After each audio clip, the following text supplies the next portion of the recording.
8:18, y está conectada con nosotros Naira Chalán, dirigente del movimiento indígena, una de las dirigentes jóvenes, pero al mismo tiempo históricas, ex dirigente del Ecuarunari y participante plena de las asambleas y del movimiento indígena del Ecuador, de la CONAIE también. Está ya con nosotros, no la tengo en pantalla, ahí está.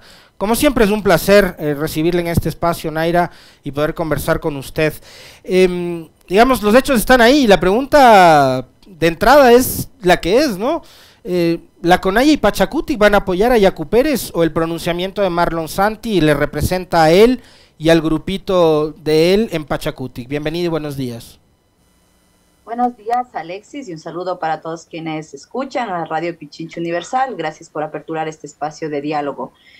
Bueno, primero es que soy parte, sí, de la CONAIE, como comunidades que estamos ahí siempre debajo de la estructura organizativa de la CONAIE, y no ha habido esta discusión aún sobre el apoyo o no el apoyo hacia un candidato, que efectivamente no hay candidatos de Pachacutic, entonces creo que no iría por ahí el apoyo de la CONAIE, porque no tenemos candidatos ni presidenciales ni tenemos candidatos a la Asamblea Nacional, candidatos nacionales. En ese sentido, al no ponerse en el escenario de discusión de la CONAIE como tal, es imposible que pueda haber un apoyo directo. Y debido también a todos los conflictos que hemos tenido internamente, que hoy se reflejan con esa imposibilidad de haber podido participar e inscribir candidaturas. ¿Por qué entonces Marlon Santi se toma el nombre del movimiento Pachacutic para anunciar públicamente, además en compañía del candidato, su supuesto apoyo? Perdón, ¿me repite la pregunta? Naira, le preguntaba, ¿por qué entonces Marlon Santi se atribuye para sí mismo la responsabilidad de hacer público el apoyo a Yacu Pérez sentado junto al candidato?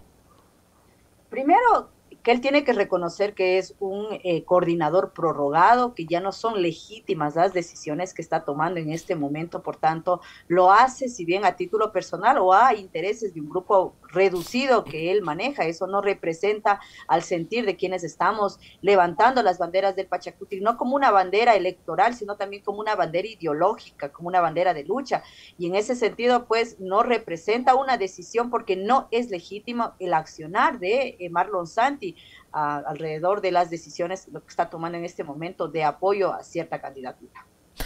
Hay medios de comunicación a propósito de aquellas elecciones del 29 de abril, Naira, hay medios de comunicación que han intentado posicionar este frame de que Leonidas Issa está perdiendo el liderazgo del movimiento indígena. Leonidas Issa es el presidente de la CONAIE, ¿no? De la organización más grande social que tiene este país, y están haciéndolo ver como que prácticamente Marlon Santi y el grupo que él tiene junto a Cecilia Velázquez y otra gente le están ganando la pulsada por controlar el brazo político al movimiento indígena. ¿Qué hay detrás de todo esto? ¿Qué es lo que están intentando demostrar o qué es lo que quieren hacer? Siempre manipulando además alrededor de la imagen de Leonidas Issa, llamándolo terrorista, golpista, etcétera. Es efectivamente eso, la agenda que han tenido los medios de comunicación alrededor del líder de la CONAIE en este momento, y una de las figuras más visibles durante dos paros nacionales que se llevaron a cabo, y claro, las intenciones de los medios de comunicación, por tanto, de los grupos de poder económico y los grupos políticos también están enfocados a desgastar, a menospreciar y a desprestigiar y además a estigmatizar al indígena. Nuestro líder ahí que está como Leonidas dice al frente de la CONAIE, efectivamente recibe ataques permanentes desde los medios de comunicación, desde actores políticos, poniéndole incluso en la categoría de terrorista, una categoría que en este momento la están utilizando para supuestamente combatir el crimen organizado. Y en ese sentido, pues es clara las intenciones, incluso con el accionar de las Fuerzas Armadas, de la Policía Nacional, cuando en el paro del 2022 intentaron desaparecer a Leonidas Issa. Entonces se va viendo por dónde van las intenciones y no esperamos más de ellos, o sea, es decir, haber dicho que está perdiendo el liderazgo en este momento y que Pachacutic está yéndose de sus manos. Pachacutic desde hace rato que no está bajo la dirección desde la CONAIE, y no solamente desde este periodo en el que Leonidas Issa está presidiendo la CONAIE, ni en el periodo anterior en donde Jaime Vargas presidía la CONAIE. No es de ahora que el Pachacutic ha tomado una vía diferente al de la CONAIE y que ha privilegiado más bien los espacios de poder que quienes han estado por varios años, varias décadas ahí, pues han privilegiado sus intereses personales dentro de Pachacuti. Yo me refiero específicamente a Cecilia Velázquez, que está haciendo lo que le da la gana con Pachacuti, incluso sobrepasando una de los espacios que para nosotros como indígenas es el espacio vital, y eso me refiero a la comunidad. Que un indígena sea expulsado de una comunidad es algo, es lo más grave. Uno queda sin raíces, queda sin respaldo, queda sin pertenencia, y eso es lo que le ha pasado a Cecilia Velázquez. Ha sido expulsada de su propia comunidad, y entonces ¿qué corona tiene? ¿Qué nivel de enlaces tiene tan grandes como para seguir manteniéndose en ese espacio de poder? Y eso pues en este momento básicamente están haciendo parecer aquello. Yo en una ocasión puse un Twitter en donde yo me atrevo a afirmar nuevamente que si en este momento fueran las elecciones de la CONAIE, Leonidas Issa vuelve a ganar las elecciones de la CONAIE, y con la misma diferencia que ganó en las elecciones en donde fue electo en el 2021. Entonces, yo no creo que haya pérdida de legitimidad, es más, se va ratificando la legitimidad del compañero Leonidas Issa en las bases de la CONAIE. Hay una organización que es la que postuló a Salvador Quispe, Samás Quijat, que es la que no está respaldando de lleno a Leonidas Issa, y que ha sido, por decir así, ha sido ya una manifestación explícita en que respalda a otra candidatura que no sea Leonidas Issa. Luego el otro, el duro de las organizaciones también que está dentro de la CONFENIAE. Hay unanimidad de apoyo en las organizaciones amazónicas. Si bien es cierto, en las organizaciones de la sierra no es unánime, pero es mayoritaria. Lo mismo sucede en las organizaciones de la costa. Así que es diferente la vía que ha tomado Pachacuti respecto de CONAIE. Por tanto, si ellos están diciendo que no hay liderazgo, que no hay legitimidad, seguramente ellos escogieron como líder a Ricardo Vanegas, seguramente tienen como líder a Guillermo Lazo, y seguramente tienen como líder a Villavicencio, que es la vía que ellos han optado, y por eso creen que Leonidas Issa no tiene liderazgo.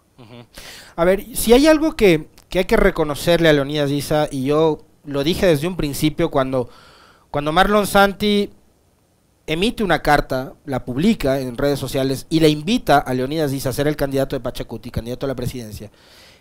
Yo recordaba que en al menos 3 ocasiones en este espacio, Naira, Leonidas nos había dicho que él no iba a aceptar ninguna candidatura a cargo de elección popular alguna mientras él sea presidente de la CONAIE. Finalmente, Leonidas Issa cumplió. ¿A qué cree usted que se debió ese intento de Marlon Santi de presionar a Leonidas Issa a través de esa carta diciéndole ya pues, vente de candidato, que seas tú el presidenciable de Pachacuti? Se debe a que justamente ellos ya venían configurando todo el armaje de cómo iba a quedar las candidaturas a nivel nacional y a nivel provincial.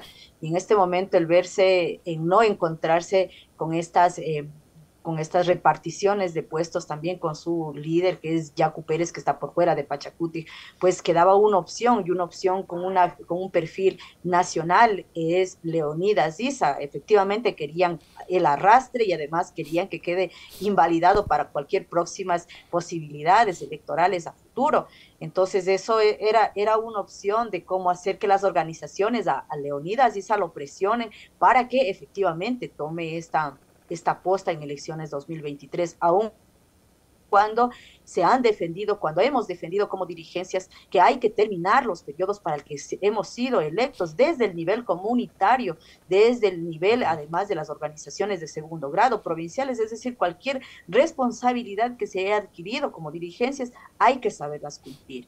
Entonces esta fue la consigna que siempre la marcó, la dijo en el Consejo Ampliado del Ecuarunari, cuando posteriormente, sin la presencia de él, se tomó la decisión de candidatizarlo como parte del Ecuarunari, ganando en estas primarias internas de la organización, digámoslo de esta manera, a Salvador Quispe, que obtuvo solamente el respaldo de su organización, y 17 organizaciones que son parte del Ecuarunari, por supuesto, estuvieron con otra opción de apoyo, y luego se ratifica eso en el Consejo Ampliado de la CONAIE, en donde pues ya la mayoría de las organizaciones a nivel de las provincias, CONFENIAE, Ecuarunari, CONAICE, deciden dar el apoyo. Pero esta es una presión que mañosamente Santi intentó hacer creer. Incluso nosotros fuimos expectantes de quienes dentro del movimiento indígena, porque no estamos negando que haya disputa, no estamos negando que haya reconocimiento a otros liderazgos y no necesariamente al de Leonidas Issa, que estas disputas se dan internamente. Incluso ahí se manifestó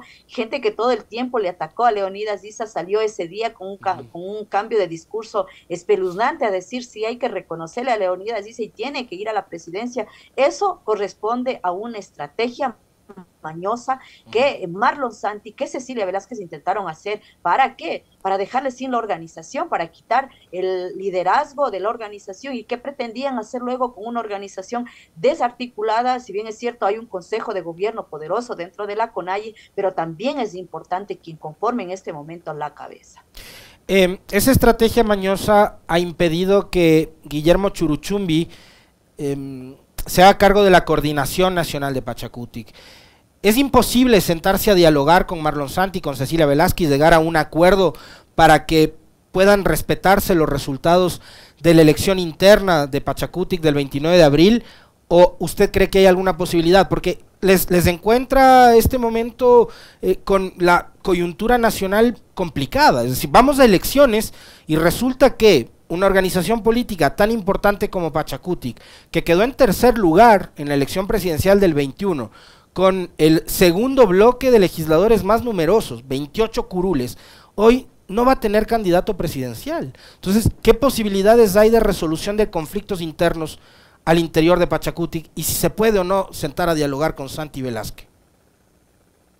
Luego del Consejo Ampliado de la CONAIE del 25 de mayo, efectivamente se delegó, hubo una comisión encargada de entablar este diálogo, un diálogo que efectivamente se da con Marlon Santi, se sientan ciertos compromisos, que luego salió ese documento, se lo hizo público, no de parte de estos actores que estuvieron en diálogo, que forman parte de la comisión, sino por filtración del documento. Entonces, a este primer acercamiento que se tiene, ciertamente hay compromisos que se realizan, pero compromisos que no se estuvo tan de acuerdo también las organizaciones que dijeron, bueno, no estamos tan de acuerdo con esos compromisos que se han hecho, y es por eso que luego la organización toma una decisión diferente, que es la de retirar la precandidatura de Leonidas Issa, pero luego también en medios de comunicación salió Cecilia Velázquez diciendo que no tenía conocimiento, ella en su calidad de su coordinadora, es decir, que la categoría o la representación de ella es inferior, no lo estoy diciendo en términos de su género, eso se entienda bien porque siempre ha tendido a utilizar de manera a conveniencia el discurso que se sienta, pues tenía que al menos, no sé, entenderse primero con el coordinador nacional para luego salir a hacer declaraciones a nivel de los medios de comunicación. Entonces vemos que finalmente esta imposición de candidatos que se dio,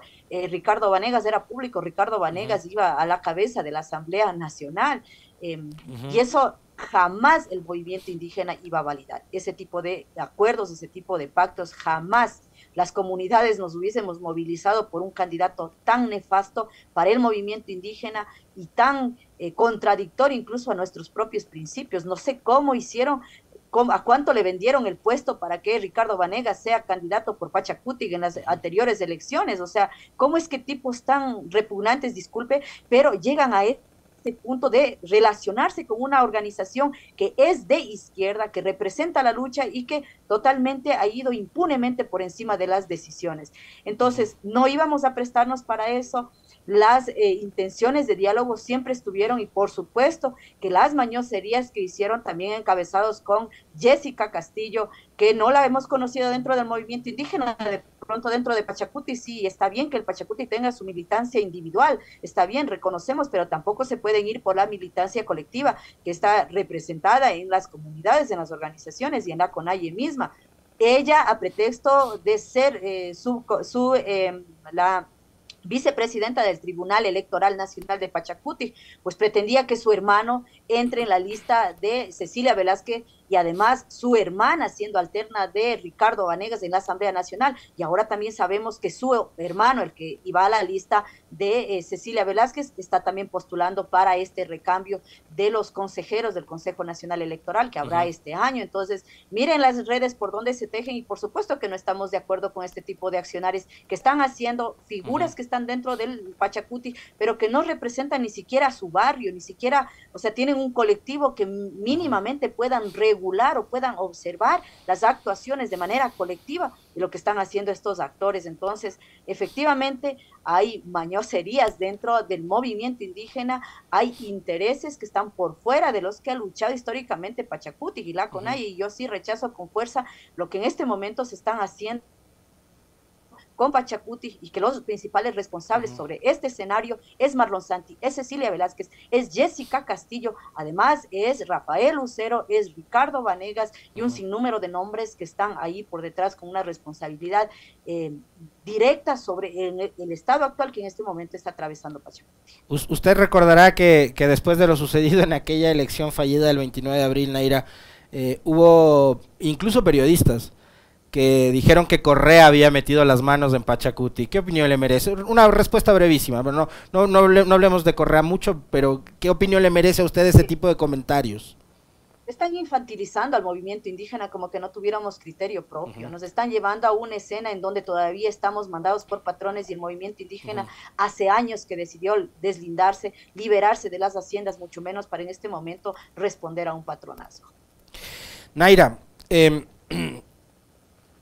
con la agudeza y con la transparencia con la que usted habla y se refiere del momento político interno que vive Pachacuti y que además está viviendo el país, yo no voy a caer en ese, digamos, en ese juego de pretender responsabilizar a la CONAIE o al movimiento indígena o a los movimientos sociales que en 2021 decidieron votar por el nulo ideológico.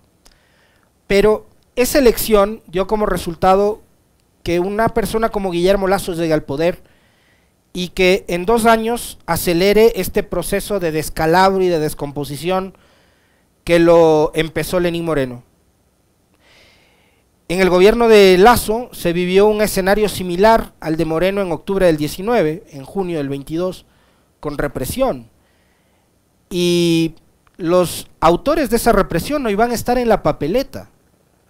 Aspiran a ser asambleístas a pesar de que fueron censurados por la lista que es propiedad, o el partido que es propiedad de una de las represoras de octubre del 19, que es María Paula Romo.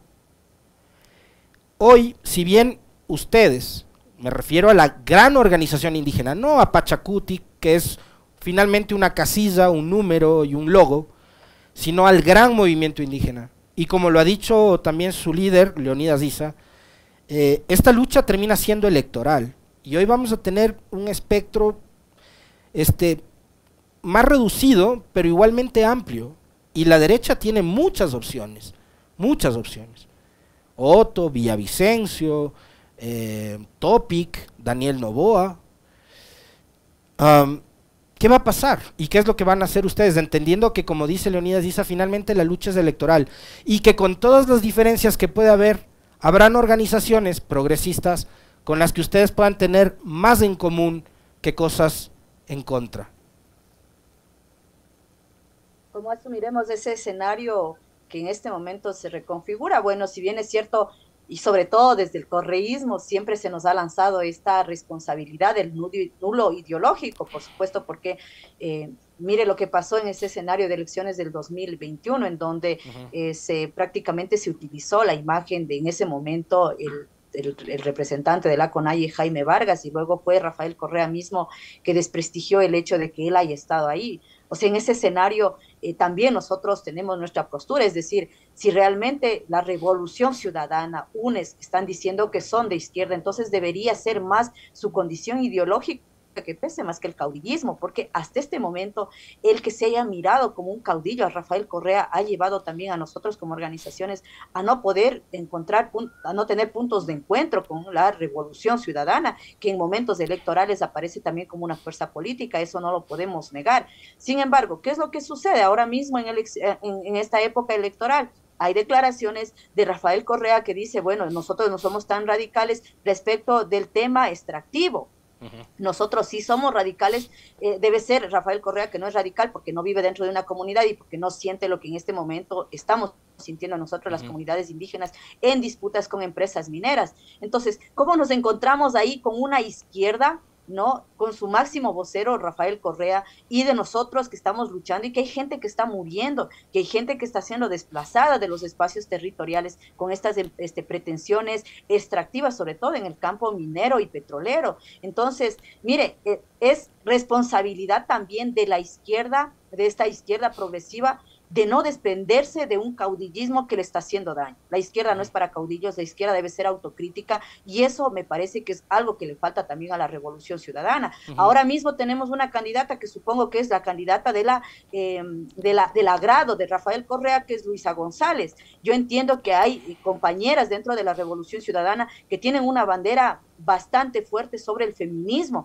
que están llevando y promoviendo las agendas del feminismo y que no están de acuerdo con que Luisa González, que es una provida, esté al frente de este movimiento considerado de izquierda. Entonces, ¿dónde está la autocrítica también que tenga la Revolución Ciudadana acerca acerca de las candidaturas que está llevando al frente? Entonces, son este tipo de cosas que finalmente no podemos decir que nosotros seamos los responsables del voto ideológico, pero sí también hay una responsabilidad por parte de estos otros movimientos de izquierda que no han refrescado sus propias figuras y que en este momento se siguen manteniendo con caudillos que no están permitiendo también que la izquierda pueda autorreflexionar sobre su propio rol histórico en este momento en el Ecuador. Pero fíjese, Naira, y para profundizar quizás en el debate, a mí me encanta charlar con usted porque, le insisto, tiene una agudeza muy interesante en el análisis político.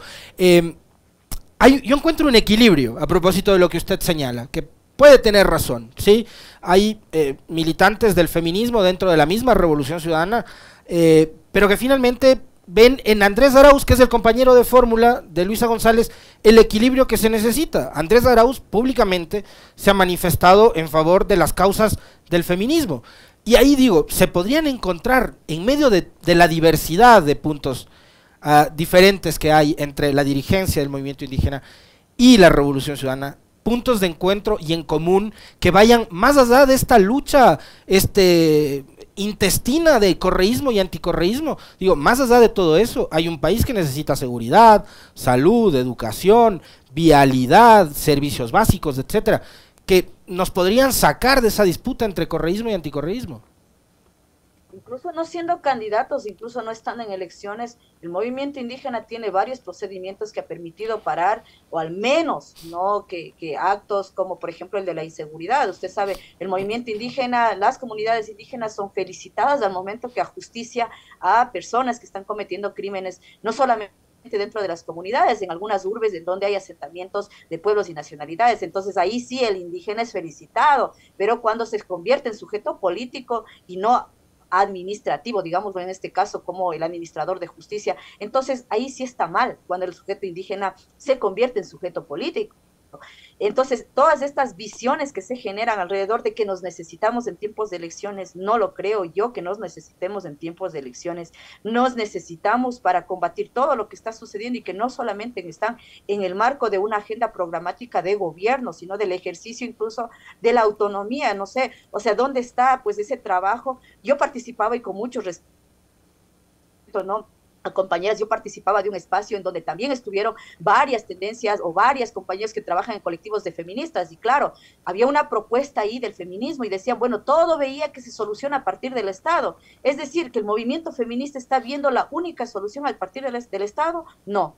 El movimiento feminista construye procesos autónomos, construye procesos desde abajo, y yo en esa propuesta, que estaba la mayoría de la Revolución Ciudadana, yo veía que la salida que estaban mirando las compañeras era desde la institucionalidad del Estado, algo con el que yo no concuerdo totalmente. Pues sí, necesitamos esa contraparte, pero también estos procesos sociales devienen desde abajo, por ello es que deberían corresponder a la necesidad concreta y no de pronto a eslogans que se vayan a crear como bien inflados, ¿no? Y además con esta perspectiva más de marketing.